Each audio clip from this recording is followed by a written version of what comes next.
আসসালামু আলাইকুম। কাঁকরোল রান্নার রেসিপি গরুর মাংস দিয়ে। এই জায়গায় আপনার একটা কাঁকরোলে আর আলু পুড়ি লইলাম, এদিক দিয়ে আপনার একটা পাইপিন বসাই দিলাম, পরিমাণ মতো তেল। এরপরে পেঁয়াজ কুচি 4-5টার মতো পেঁয়াজটা কুচি করে দিলাম, দিয়ে এগুলো একটু ভাজা ভাজা হইলে দিয়ে এই জায়গায় রসুন বাটা 2 চামচের মতো, আদা বাটা দিয়ে আপনার 1 চামচের মতো।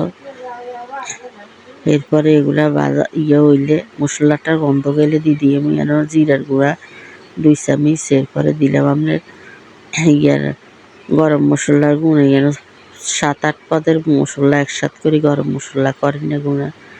এরপরে এগুলা ভালো করে কষা নিয়ে একটু সামান্য পানি দিছিলাম, এগুলা কষা নিয়ে দিয়ে আমি 10 চামচের মতো হলুদের গুঁড়া, 1 চামচের মতো মরিচের গুঁড়া, যে যেরকম জাল খান ওরকম দিতে পারেন।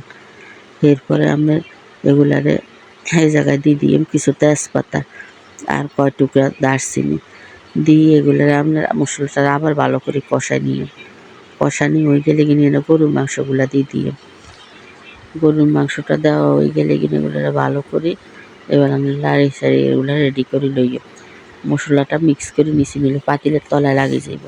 এদিক দিয়ে একটা ঢাকনা দিয়ে দিলাম, দিয়ে এগুলা বসাই দিলাম চুলার উপরে।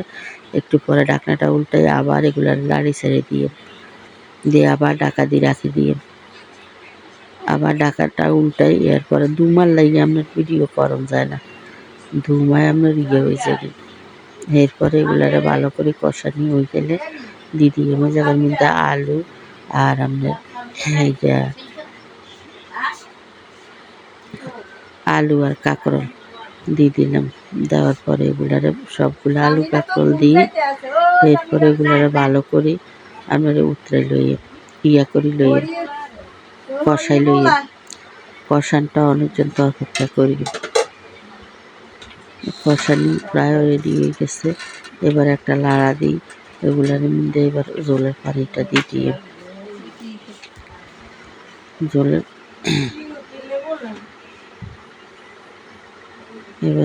পানিটা দিয়ে এক করে সবগুলা পানি দিয়ে দিলাম, দিয়ে এগুলারে একটা লাড়া দিয়ে ঢাকা দিয়ে আবার রাখি দিয়ে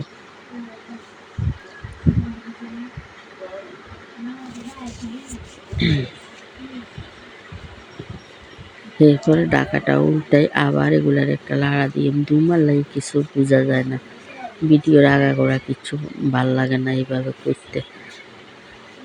এরপরে এই যে প্রায় আমার তরকারিটা রান্না হয়ে গেছে কাঁকরোল দিয়ে গরুর মাংস ভুনা কাঁকরোল আলু দিয়ে। যদি আপনার কাছে রেসিপিটা ভালো লাগে তাহলে একটা লাইক, কমেন্ট, শেয়ার, সাবস্ক্রাইব করে দিয়ে না। আমি আবার উঠানের আগে দিয়ে আমি কড়া গরম মশলা জিরার গুঁড়া দিছিলাম উপর দিয়ে, এটা আর উঠানের ভিডিও।